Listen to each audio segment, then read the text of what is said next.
podcast ASN menjadi seperti yang kau pinta. Oke, jadi pada video kali ini spesial banget, episode pertama juga ya launching. Ini dia ada podcast ASN menjadi seperti yang kau pinta. Oke, kira-kira masih relate gak ya menjadi seorang ASN itu adalah idamannya semua orang, apalagi para calon-calon mertua.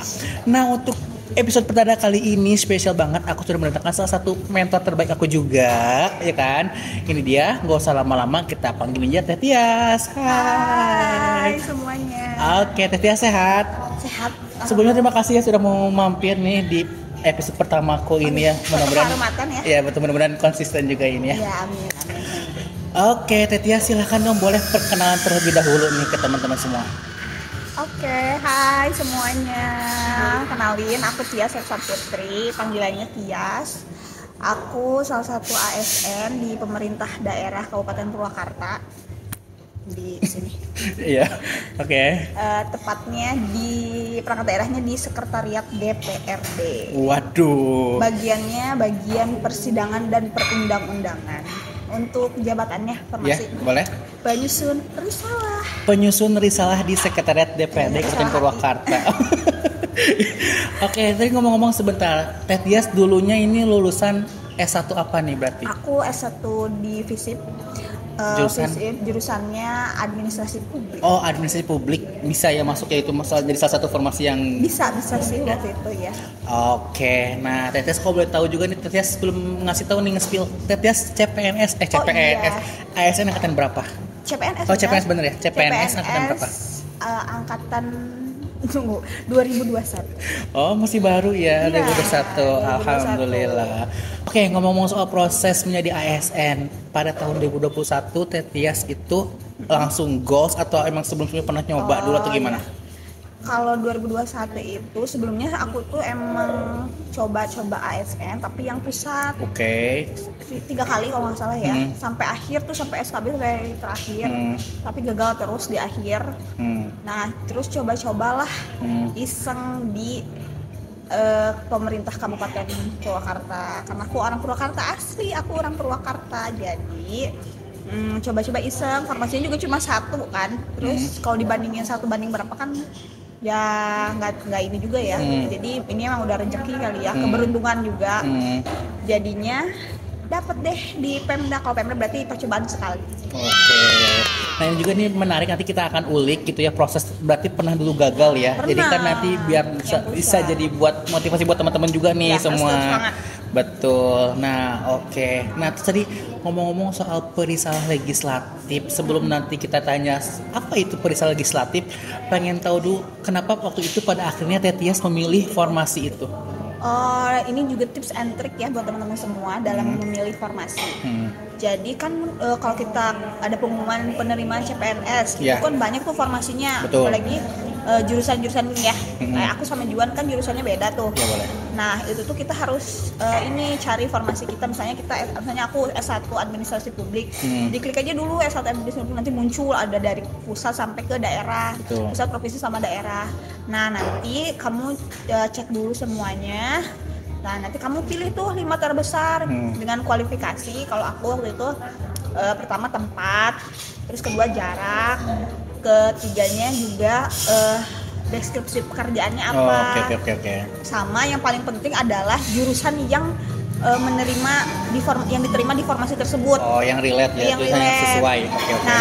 Nah, aku tuh menghindari jurusan-jurusan yang banyak umat seperti jurusan ekonomi, komunikasi, itu udah jangan inilah gitu.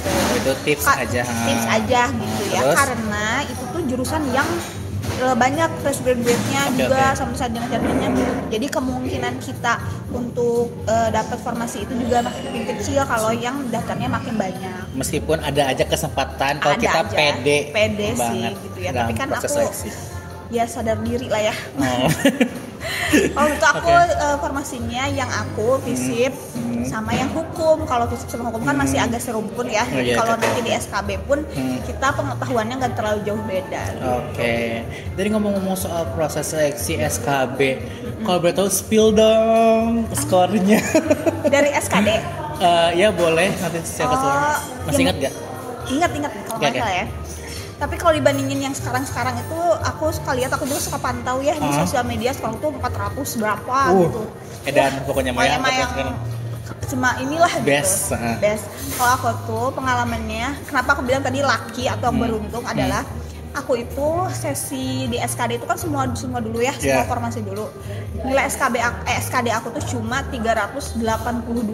Oh, tim SKD 382. Iya, tim SKD di bawah 400 ya. Mungkin kalau sekarang mah kayaknya ini 300 juga ya, di bawah 400 ya. Mungkin kalau sekarang kayaknya kalau lihat itu 400 berapa baru Iya, oke, terus. Nah, tapi aku tuh 382 sampai aku di sesi itu tuh aku ranking ke 80 something lah. Aku tuh sama teman SMA aku, dia mah masuk 15 besar. Oke. Karena dia 400 lebih, ya aku udahlah gitu.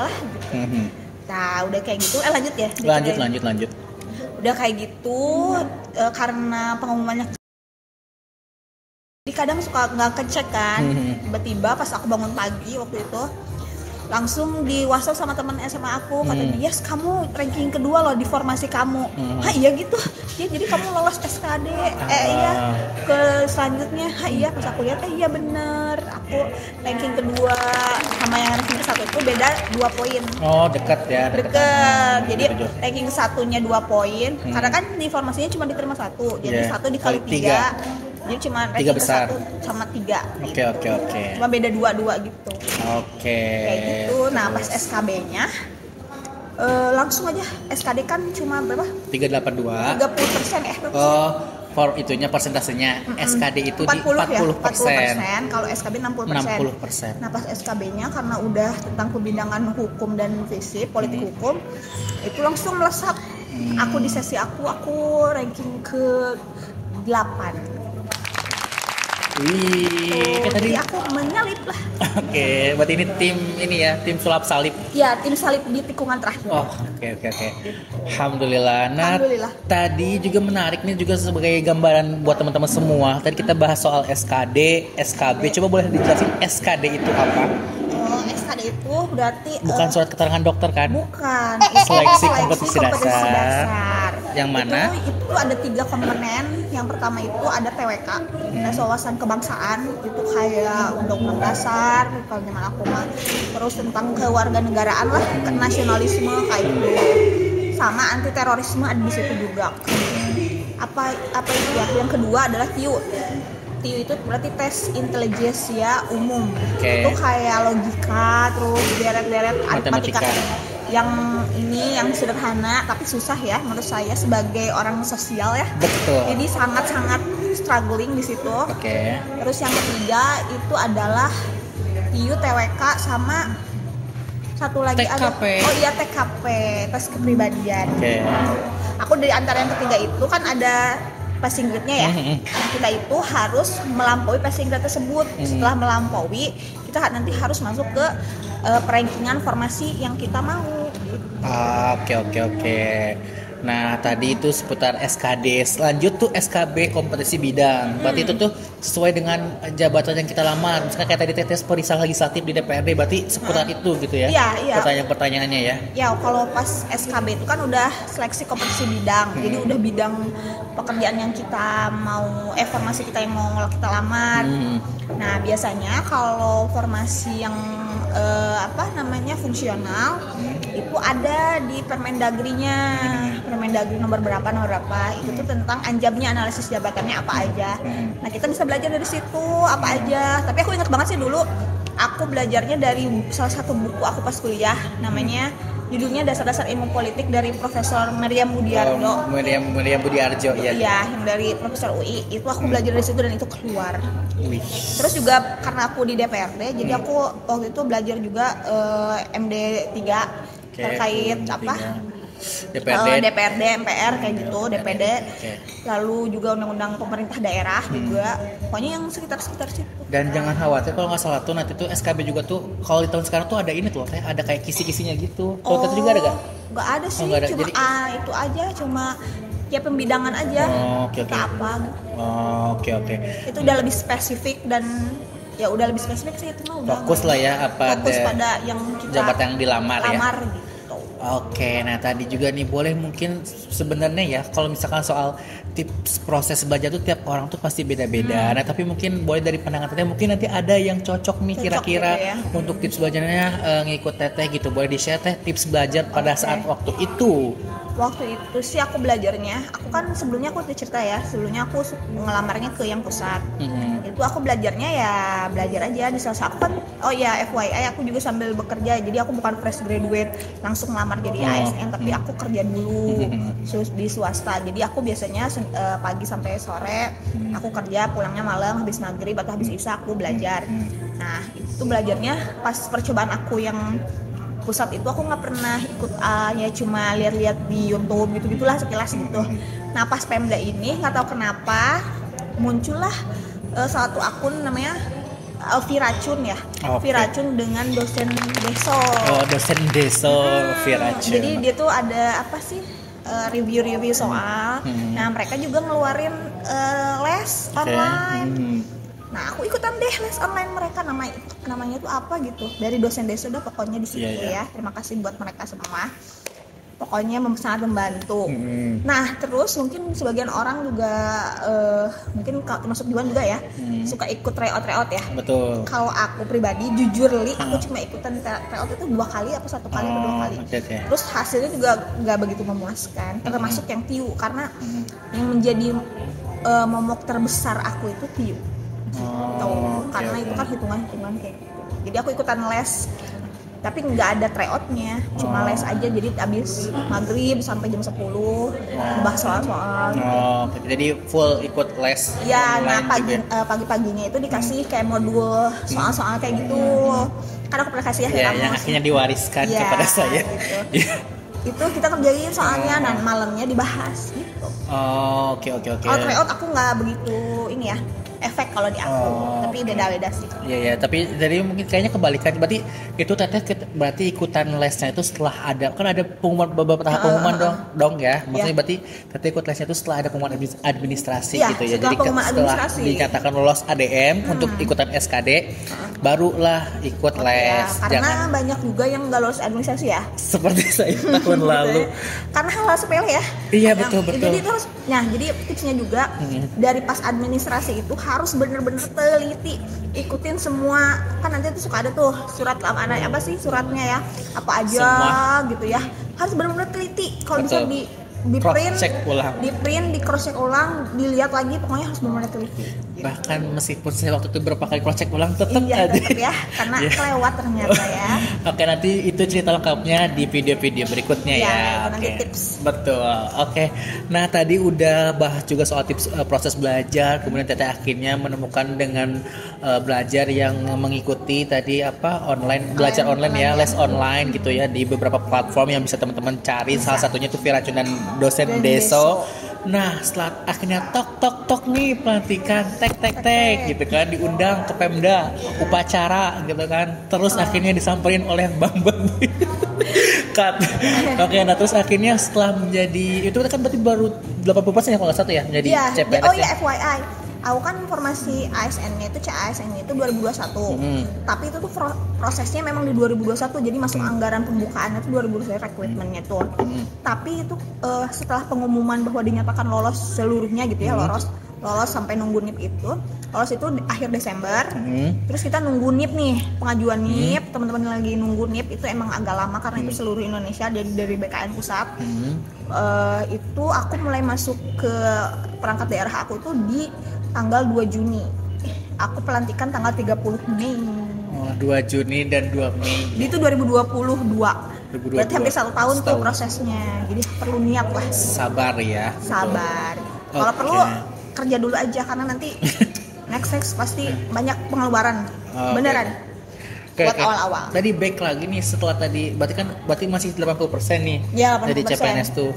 Setahun. Nah terus itu tuh pas ketika menjadi CPNS tuh ada hal yang bisa membuat kita gugur lagi gak? Misalnya kayak ada pelatihan atau apa gitu, ada gak sih? Kalau habis 80% kan itu nanti kita latsar ya. Oh udah latsar, apa tuh latsar? Latihan dasar. Oke. Gitu. Waktu itu aku bersama bapak-bapak polisi dari Pusdikmin Bandung ya. Pusdikmin Bandung. Mungkin beda nanti ya antara pemerintah pusat dan pemerintah daerah. Oke, sesuai kebijakan masing-masing. Itu kerjasama sih biasanya. Oke. Karena aku waktu itu banyak di berapa 300 something lah di Purwakarta, jadi cuma satu kloter. Kalau misalnya yang sedikit itu digabung sama kabupaten kota lain. Latsar kayak gitulah. Nah di situ ya ada sih proses pengguguran kalau misalnya kita lalai terus indisipliner kayak gitu. Karena di rangkaian latsar itu lumayan loh, rangkaian bikin video, terus bikin tugas, modul segala macam. Banyak lah ya jadi akhirnya. Berapa lama tuh proses latsar Kak kalau boleh tahu tuh? 1 bulan. Aku 1 bulannya di mix. Ada online 3 bulan. Online. Hybrid berarti ya? Hybrid. Online offline. Online-nya 3 minggu kalau nggak salah. 1 minggunya. Ini 1 minggunya. Maaf ya minum dulu. 1 minggu nya langsung datang ke Pusdiknya. Kayak retreat kayak gitulah. Oke, retreat. Sebulan tadi ada latsar dulu. Jadi teman-teman ketika sudah dinyatakan lulus juga hati-hati karena kita sudah menjadi nantinya CASN, tapi kan belum full 100%. Betul. Hindari hal-hal yang bisa merugikan nama pribadi, instansi gitu. Seperti itu. Karena kamu udah bawa instansi juga, jadi ya itu. Oke, nih tadi menjunjung tinggi. Betul. Korpri. Si paling korp. Dan ASN berakhlak. Waduh, berakhlak. Oke, baik. Nah, terakhir tadi aku menarik banget juga Teteh bahwa pada saat tahun 2021 itu bukan hal yang pertama langsung goals gitu ya kan, sempat gagal dulu. Terus akhirnya gimana sih, boleh gak ngasih tips ketika pasti Teteh berada di titik terendah, mengalami kegagalan, bagaimana cara menghandle hal tersebut. Terus kemudian juga kan tadi udah sampai tahap akhir nih, Teteh gagal di tahap akhir, terus akhirnya bisa mengembalikan lagi keadaan, terus akhirnya berjuang lagi di tahun berikutnya. Gitu ya. Terus akhirnya berjuang lagi sehingga akhirnya bisa sampai di posisi saat ini. Silahkan boleh kasih tips ketika kegagalan itu dialami oleh kita gitu. Mungkin meskipun memang nantinya beda-beda cara menghandle-nya, tapi mungkin juga ada yang sama nih kayak gitu. Iya, sebelumnya itu kan aku pusat, karena aku mikirnya tuh kalau pusat kan biasanya bukannya banyak gitu si formasinya. Nah karena berpikiran bukannya banyak satu formasinya, jadi kemungkinan kita dapatnya juga lebih banyak. Tapi ternyata nggak kayak gitu hitungannya dot. Jadi kita harus pertama pintar-pintar memilih formasi yang tadi aku bilang. Gitu. Nah pas kalau misalnya aku gagal ya ada nangisnya, cuman nggak yang berlarut-larut. Kayak kalau aku pribadi ada nangis seharian aja. Karena dulu aku suka bersepeda, suka banget sepedahan. Di yang terakhir itu kan aku sampai terakhir banget, aku udah nomor 1 se-Jawa Barat waktu itu. Terus pas di nasionalnya aku langsung terlempar dari 100 besar. Sedih nggak tuh? Terus nah waktu itu aku tuh pas sore-sore itu pas ada pengumuman itu aku langsung bersepeda dari rumah aku keliling. Kalau di sini orang Purwakarta tahu ke Situbulud, aku nggak berhenti terus waktu di Situbulud ada dari rumah aku ke Situbulud ngelilingin 5 kali, dari rumah aku ke Situbulud 5 kali itu nggak berhenti. Pulangnya langsung beli kopi Janji Jiwa. Terus kayak gitu. Jadi dilampiasin aja seharian itu, besoknya ya sudah lah. Gimana lagi kan life must go on. Terus juga berpikiran nanti juga ada, aku tuh selalu berpikiran selama usia kita cukup untuk melamar CASN, ya cobain aja. Toh itu juga terbuka untuk umum gitu. Oke. Jadi tolong dihindari ya benar-benar, karena proses ASN ini tuh benar-benar transparan. Hindari bahasa-bahasa itu mah ada titipan orang dalam, dan itu dialami oleh Teteh. Maksudnya dialami dan aku pun juga awalnya sempat kayak mengira mungkin Teteh punya siapa gitu, tapi aku juga mengalami aku nggak punya siapa-siapa juga. Itu bisa transparan seperti itu. Ya. Aku waktu itu di Satuan tuh ada 2 ya formasinya. Aku yang kebetulan orang Purwakarta asli, sama teman aku ada Besti itu dari Kabupaten Cianjur. Dia ngelamar ke sini cuma 1 formasi juga sama. Terus ini itu menunjukkan dia kan dari si Besti ini dari antah berantah nggak tahu, kadang bahkan dia aja nggak tahu Purwakarta yang mana. Kantornya aja nggak tahu, tapi dia ngelamar ke situ dan lolos bareng sama aku gitu. Jadi tetap semangat. Yang penting niat gitu. gitu. Iya. Kalau niatnya masih setengah-setengah sih ya gimana ya. Oke, pesan terakhir deh buat teman-teman yang lagi melamar mungkin di tahun anggaran 2025 ada lagi ya Amil atau 2026 amin. Atau mungkin yang nonton di 2030 juga Next, boleh ya. Silakan Teteh kasih pesan. Kasih pesannya tetap semangat, yang penting niat dalam diri kamu. Tanyain sama diri kamu bener nggak mau jadi ASN, karena pertama prosesnya adalah panjang. Nanti setelah terima pun kita nggak akan langsung ambil advantage-nya gitu, keuntungannya, karena kita harus kadang kita nantilah di video selanjutnya ya ada tentang seberapa besar anggaran yang keluar ya untuk menjadi CASN, berkas-berkasnya, tes kesehatan segala macam itu juga memakan ini, jadi itu juga butuh komitmen. Yang penting komitmen dan niat di dalam diri kamu. Karena kalau udah komitmen, insya Allah lah itu pasti ada selalu jalan. Kalau kita setengah-setengah sih ya pasti juga nggak. Ya 1:1000 lah. Yang penting komitmen. Gitu. Oke, niat dan juga komitmen. Kalau satu sih yang aku tertanam yang dari Teteh sempat bilang ke aku, kita terus mau berkorban, baik itu material, fisik, karena ya udah kalau misalkan kita berkorban setengah-setengah, nanti juga hasilnya setengah gitu, harus habis-habisan gitu. Kalau misalkan kita emang kita pengen dapat apa yang kita raih gitu. Kayak aku juga kan pagi sampai sorenya waktu itu kerja dulu. Aku pasti ngantuk-ngantuk juga, aku belajar gitu. Oke deh teman-teman semua, ini gak kerasa ya. Teman-teman semua, terima kasih telah menonton video ini. Ini spesial banget karena ini menjadi juga episode pertama pembuka juga di podcast ASN. Teman-teman semua jangan lupa untuk klik tombol like, comment, dan subscribe. Jangan lupa juga untuk share ke teman-teman yang lain. Dan juga kalau misalkan teman-teman masih kepo nih seputar ASN ataupun lebih detailnya seputar jabatan perisalah legislatif khususnya di lingkungan pemerintah daerah, boleh nanti DM-nya Tetehnya boleh di Instagramnya di sini nih. Oke, nanti DM aja Teh Tias, terus bilang aja tahu dari mana atau dari video ini gitu ya. Oke, mudah-mudahan bermanfaat video ini. Terima kasih teman-teman semua. Akhir kata wassalamualaikum warahmatullahi wabarakatuh. Terima kasih Teh Tias. Ya, dadah.